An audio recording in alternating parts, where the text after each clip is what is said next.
Shalom. First off, I want to give all praises to Yahweh, Bahashem, Yahweh Shai, Bahashem Rakakwadash. I want to give double honors to the elders and apostles, the elders and apostles of Great Millstone, that rule well and teach well. And salutations to our Akim, this person is truth. In all honesty and sincerity, across four corners of the earth, Shalom. This is the brother Yaramla coming into a quick video through the spirit, power, and mercy of Yahweh, Bahashem, Yahweh Shai. All right. And I read this article on RT, and I agree wholeheartedly with the headline, man. It says the next Israel-Hezbollah war is now unavoidable, and it will be worse. All right, what a title, man. All right, so as you know, Israel and Hezbollah are the small heads, and the Persians or the Ishmaelites, whoever they may be. All right, Elam or Ishmael, whoever, which one. We believe they Elam. But it's unavoidable. All right, this conflict that's going on. All right, it's gonna come back to the forefront. They had some ceasefires. As scripture says, it's a time for war and a time for peace. So they had a brief peace stage, but which that was semi-forced. All right, but it's about to pick back up, and it's going to be worse, man. Lord willing, it's going to lead to the WW3. All right, the third woe. All right. So it's another round of violence. So pretty much they getting back to it. All right, for the most part. All right. So they had a ceasefire November 27th. Or so much of analysis offered on the conflict between Lebanon and Israel, which erupted into a paroxysmal battle. Basically a proxy war. All right, September 2024.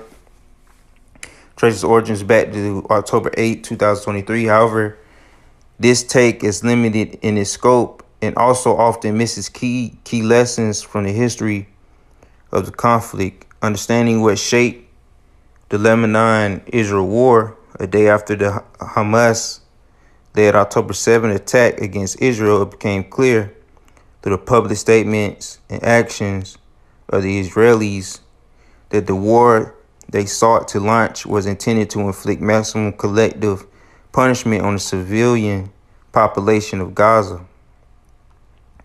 All right, so, it's harsh conflict going on over there, man. Which there was a lot of series of attacks.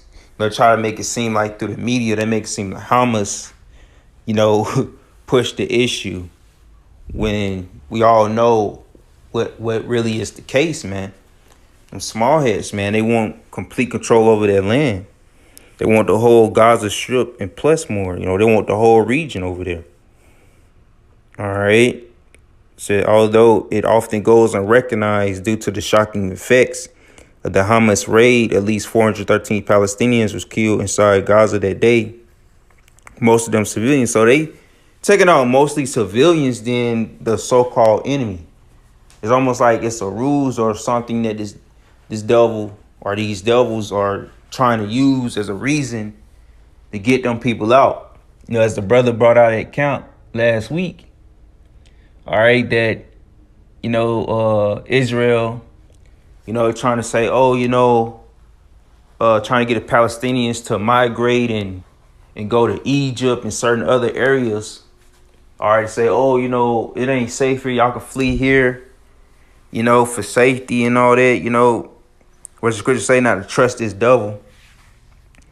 As iron rusteth, so does his wickedness. So you cannot trust this devil, man. He used all kind of tactics to make it sound good, to make it seem like he the hero. He really trying to help you out. But really, he have a plan behind the scenes. He got something up his sleeve. And as the scriptures say, the least shall draw them to the flock. The least of the flock shall drive them out. Salakia, I'm butchering that scripture, but what we believe, what that's speaking of, the least of the flock being them small heads, man. All right, because they have a lot of power, but they really, in a all sense of the word, they are pretty much the least of the flock of the earth, if you think about it. All right, these small heads. All right, but they got so much power and influence because the Lord, the Heavenly Father, allowed them to have all this power. All right.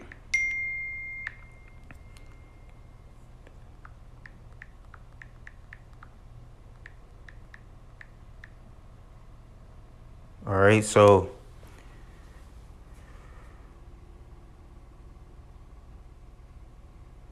let me see. Or it's Jeremiah.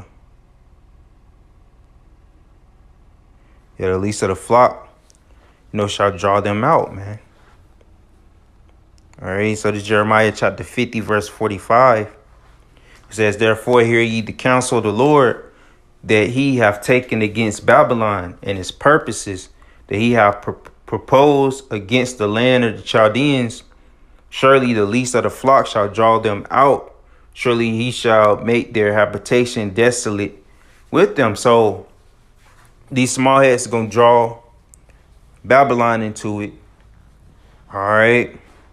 To the war that's going on, the skirmishes over there. They already have sent troops, or you don't really hear them speak on it a lot in the media, but they already have American troops. You got Russian troops. All right, you got all these troops going into the land. As the prophecy say, Yehoshaphat, the valley of Yehoshaphat, the valley of Jehoshaphat.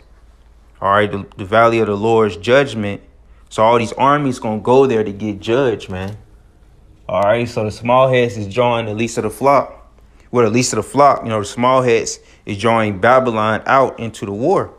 And it says that, surely he shall make their habitation desolate with them. So we know that that land is going to get cleansed, man.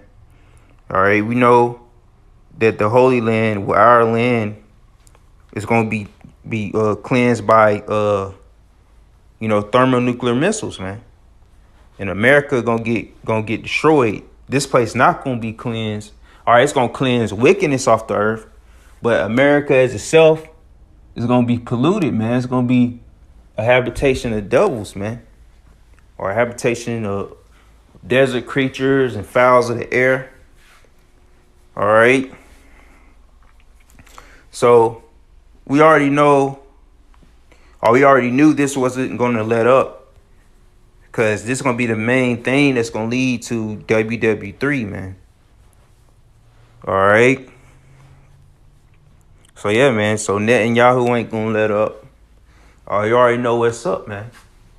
So, our salvation is nearer than we believe, man. Prophecies coming to pass every day. All right. But we already knew, man, this war was going to brew back up. So, it's going to be worse this time. We're going to see, Lord willing, it do get bad, man, because we're all for prophecy, man. And we already know that these small hats and these Palestinians and Middle Easterns, which Middle Eastern is the term that this devil gave them. All right, because the people that's part of or live on the continent of Asia, they say that area is West Asia, man. But this devil called them Middle Easterns and all these different things. This devil loved to give tags and names on people. All right. But we all for prophecy's sake. So we know these small hats and these heathens, they don't like each other.